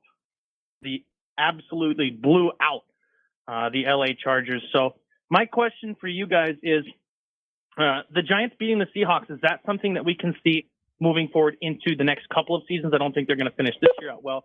And then number two, is New England back? Are they putting themselves in a position to make some noise here come the end of the year? Butch, we'll go to you first. Talent's there. I'm speaking of the Giants. I'm speaking of Oh, congratulations to Cleveland, too, here. I tell you, they keep their big mouth shut. They will be very successful. And by golly, they are here. Thank you, Butch Davis. You're welcome, folks. You're welcome. But anyway, I do believe that the Giants got a better chance than any there. They're going to have to read some tough competition down the road a piece there. But again, this is pretty wicked there that, Giants can come out over 500 if they go ahead and run the deck here, which I don't think is going to happen. But again, looking at this season, anything is, possible. Kansas City, they played a pretty doggone good game with Denver, and Denver gave them their run for their money. They really did. But you kind of wonder, do Kansas City have that same spunk? On offense, yes, they do, but defense there is where the real problem it regulates there. So I right now, it's about the wait-and-see game for me, is watching this season all together. Yeah, EJ, to answer your questions, I've been talking about the Giants since they were 1-7 when I made the comment that, they have their chance to get back into contention, which is pretty easy to do in the NFC least. The Giants were the first team this season out of that division to beat a team. The NFC least. I did, as a matter of fact. That wasn't a speaking error, but they're the first team from the NFC least to beat a team with a winning record, and they did so with Alfred Morris and Colt McCoy, a couple Redskins casts off. The Redskins giving Pittsburgh a battle so far tonight. Steelers up 17-10 in the fourth quarter. But yeah, absolutely, the Giants can win that division. Dallas has to play at Baltimore. They're a couple games out. Philadelphia is just a total mess right now. They certainly have to look at playing Jalen Hurts next week. So I would expect the Giants have a good chance to probably win a couple games, and 7-9, that's certainly good enough to win the NFC least. The New England Chargers game, you said it, that was just a total woodshed game, in the words of Dave Watson here on 1230 WSOO. It was the worst home loss for the Bolts in franchise history. They gave up a couple special teams touchdowns. Anthony Lynn, right now, his days probably are numbered, I would think, for the LA Chargers. Can New England get in the playoffs? Boy, it's going to be pretty darn tough to do in the AFC, because you got a Cleveland team that's 9-3, Miami's 8-4, you got Tennessee or Indianapolis. So New England's going to have to run the table, and it doesn't get a whole lot easier for them. They got to play at the Rams, back-to-back games in SoCal. They have to play at Miami, the Bills, and the Jets. So they're going to have to win 2 of those 3 games. They may have to run the table.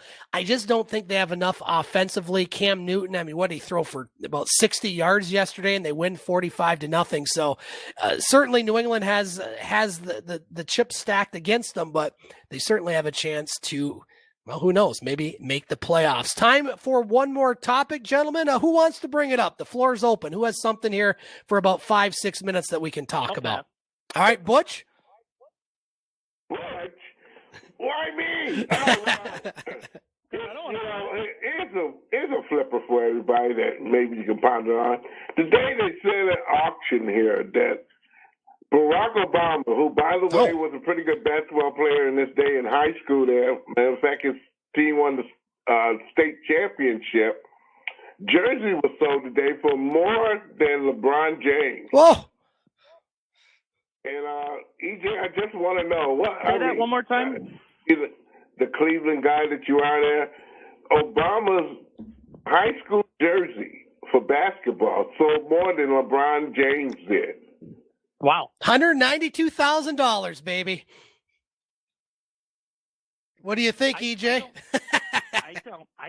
I mean, this isn't apples to apples here. We're talking about arguably the greatest player to ever play the game of basketball, and we're also talking about... Yeah, but they both accomplished the same thing. They both won a state. We're talking about... A couple, matter of fact. Hold on a second. LeBron helped lead that team to a state championship. I don't know if Barack Obama was exactly LB. Well, I looked at the film and whatnot there. The guy was pretty doggone... a lefty was pretty doggone good there. If he was better than LeBron James, he wouldn't have been president. He would have been in the NBA. No, he wouldn't. He'd be president of the United States like you do right now. Don't get me wrong. Barack's got a silky smooth jumper. He's got a nice shot. All right, but some other people got different priorities. I mean, what do you say? Has anybody else seen? By the way, I want to speak about Barack's, our President Obama's shot. He was in some high school stadium the other day, and he picked up, this was a month ago, he picked up a ball, took a three, drained it, and just looks at everybody and goes, "That's what I do," and he just swags it off. Like, Obama can play. That's right. You see that video? Is that what Mark Henry said? That's what I do. He's just walking off the court, looks over his shoulder. "That's what I do," and just kept walking his off. That's right. Very confident fella, that's for sure. I don't know. I would think President Trump's golf clubs might go for something here in a bit. He seems to be on the course a lot. Have you ever seen him shoot one out of the bunker? That guy's got pretty good game there. Yeah, he better have a game out golfing instead of running the country. I don't know, but sure, I think he can make a little cash there. Yeah, against a bunch of bums like us. The Obama jersey went for $192,000 in Beverly Hills, California this weekend. The former president's Panoa School out of Honolulu, Hawaii was the jersey. That shirt broke the record set last year by LeBron James' St. Vincent St. Mary's jersey that was featured on the cover of Sports Illustrated's 2002 The Chosen One issue, which sold for $187,000. And what number did Obama wear during the 1978-1979 season? 23. So there you go. That's because he wanted to be like LeBron. He wanted to be like LeBron before LeBron was LeBron. No. I'm sorry. Some of us plant the seed here. I'm not giving any hits, boys and girls. Not me.